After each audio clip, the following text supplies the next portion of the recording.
Welcome to the Celebrate Brave podcast. I'm Nicole Steinbach, your host and the International Bravery Coach, on a mission to redefine brave, how we identify it, live it, and most importantly, celebrate it. Because when you build your brave, you change your world, and that changes the world. Talk about something to celebrate. Let's go. Hello, brave people. Today, I am going to talk about a misconception I hear about bravery so often. It blows my mind. Okay, here's the misconception. Brave equals hard.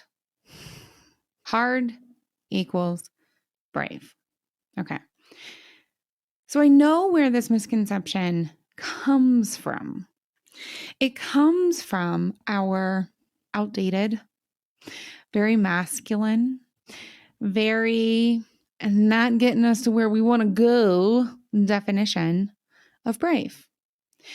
A definition of brave that focuses on crushing the competition, slamming hands down on the desk and taking no prisoners, rushing into burning buildings and going to war.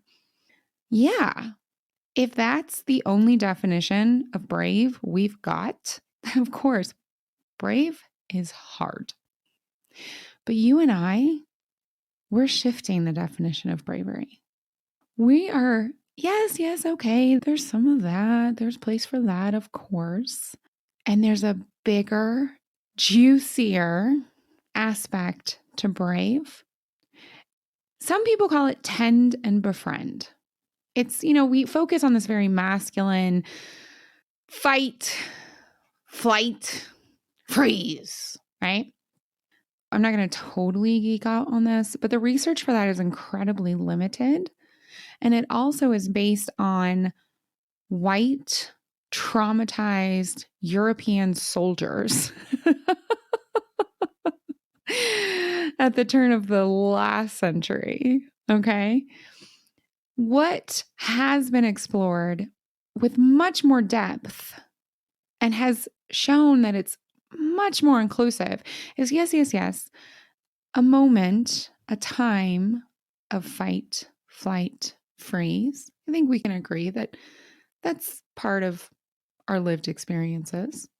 But more importantly, the longer response is tend and befriend.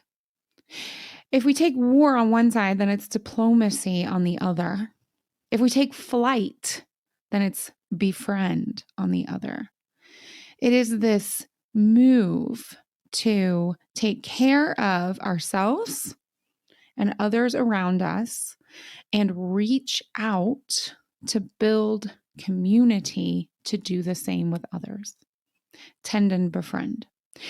So if we are over here thinking, oh, it's all this stressful stuff, that's what brave is. Of course, brave is hard, but we are looking at this way more holistically for the time and the place we live in now and the future we want to live in. It's things like saying I love you for the first time to a friend or a new partner.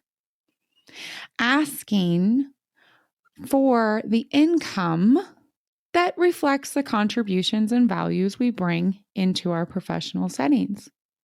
Saying no. Just no. No excuses. Just no. Asking for feedback from someone we know is going to give us the feedback. Right? These are all the moments of tend and befriend that belong in brave. This is brave. And therefore, does brave have to be hard?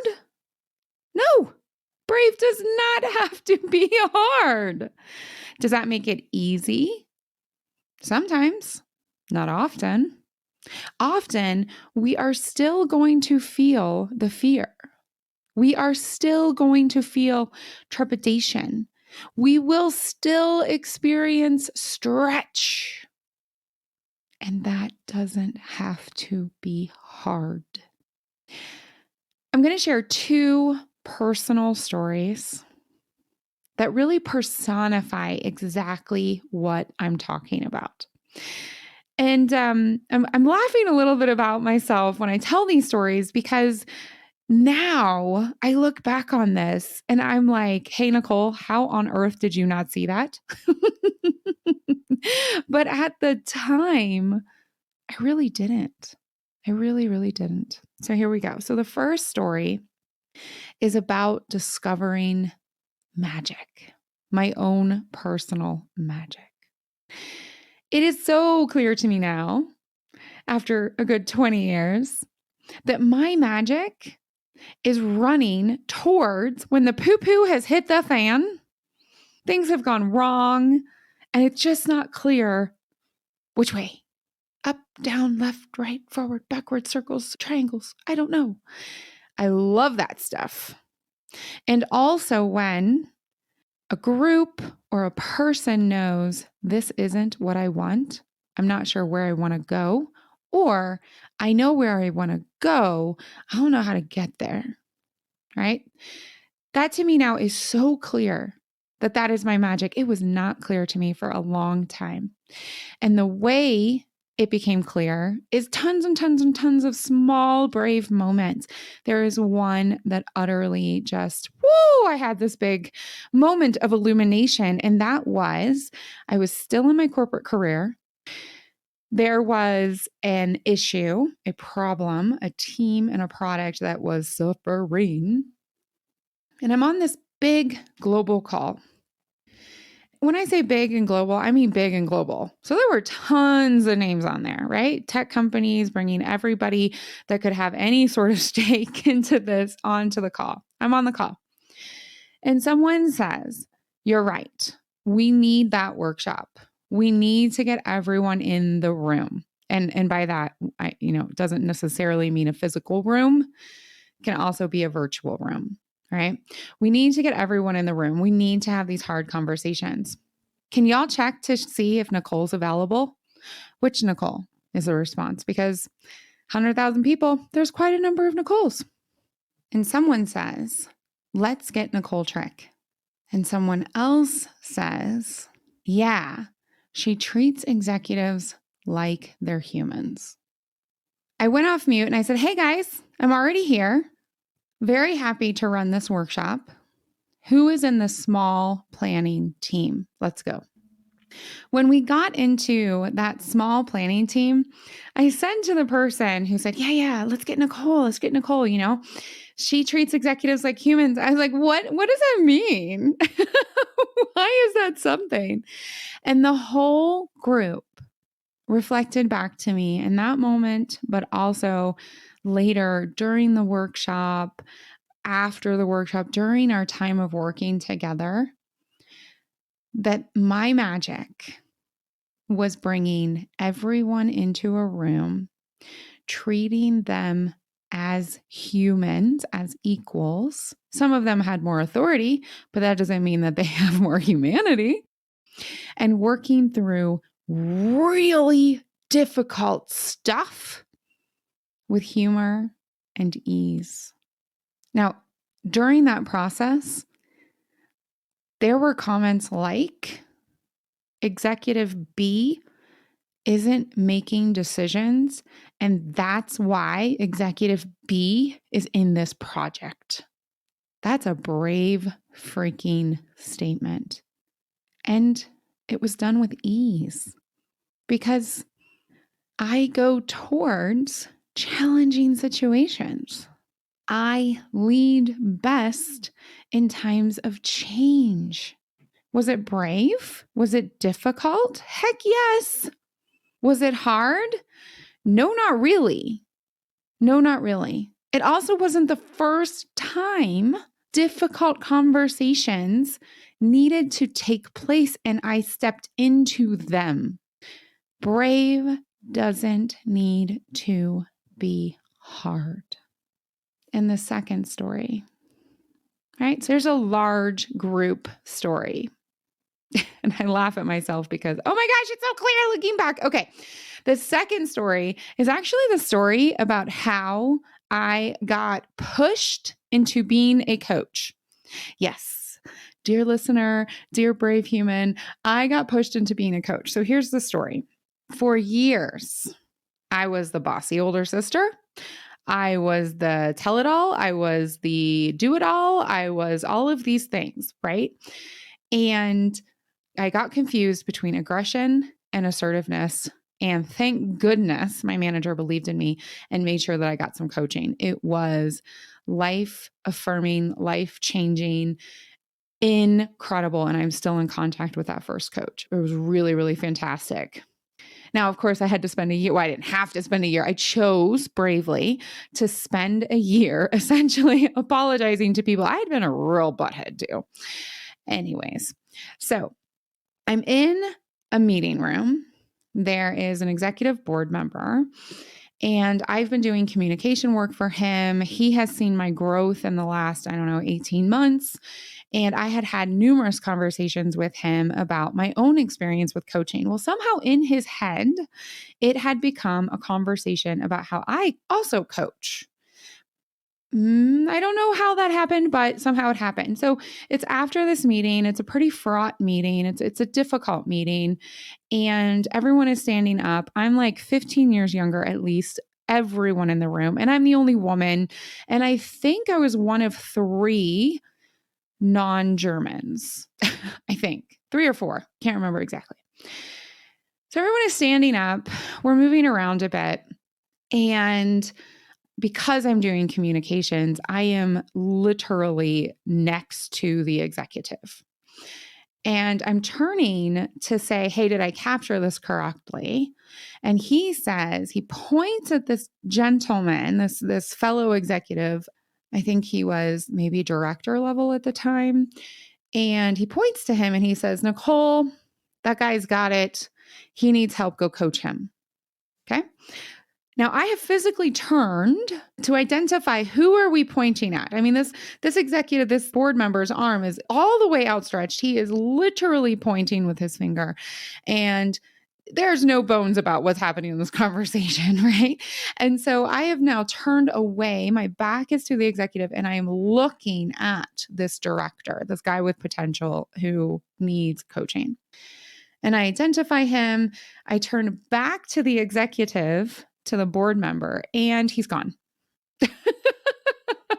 He has been swallowed into the mist of his executive assistant, of his, office manager, of all these things. And they are now moving him to his next meeting, which is, how it happens.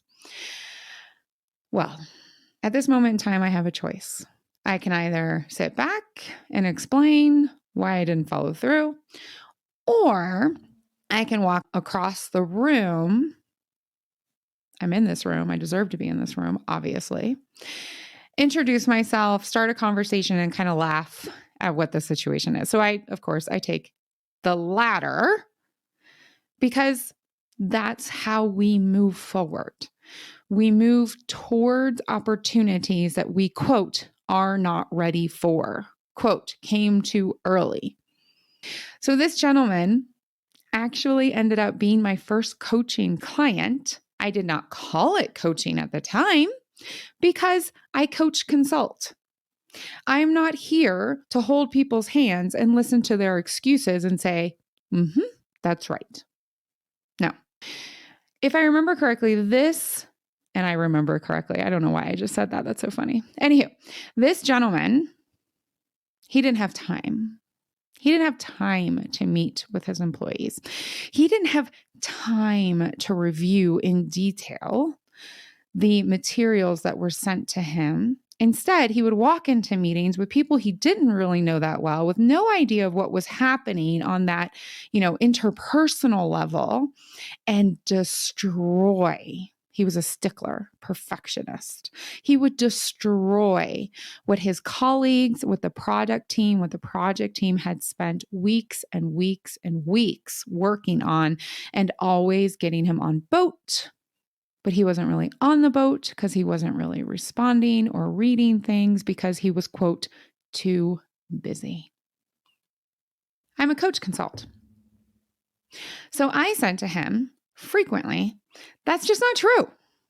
That's not true.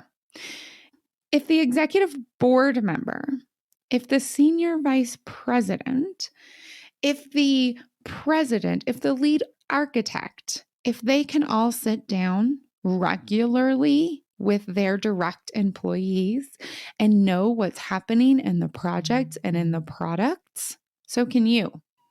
You are not that special. In fact, in trying to make yourself special, you are actually limiting your career opportunities because that's how I talk. Was it sometimes scary? Yeah. The time that he stood up and walked out of the room, he didn't slam the door, but boy, I'm pretty sure he wanted to, was terrifying. Was it hard? No. Brave can be the feeling, the stretch, the tingle of stepping into your awesome. We have been socialized that those feelings inside of us, some of us have it in our belly, some of us have it in our heart space, in our chest. I knew someone who said, oh my gosh, it goes up and down my spine. That's when I know I'm terrified. What if our socialization is wrong? What if that up and down the spine and that stretch in this chest area and those butterflies in the belly and that restlessness in your shoulders, what if that is your body getting ready to be awesome? What if those feelings are excitement? What if those experiences are how you experience brave? It would change. It would change how you respond to them. It would change how you notice them. And I know for a fact that it changes how I behave, what I believe to be true, and how my clients behave and what they believe to be true. And it all loops back to a fuller, more inclusive, more real definition and identification of brave. Identify those feelings, identify those responses, identify that experience and redefine it. Redefine it. What if that response is you getting ready to be awesome and stepping into your brave? What would that change? Thanks again for listening today. If you are ready to build your brave for more money, deeper relationships, and more opportunities in your life, reach out to me, Nicole Trick-Steinbach. I would love to help you. And please remember to rate and review this Celebrate Brave podcast so that more people can support our movement to redefine brave, how we define it, live it, and celebrate it.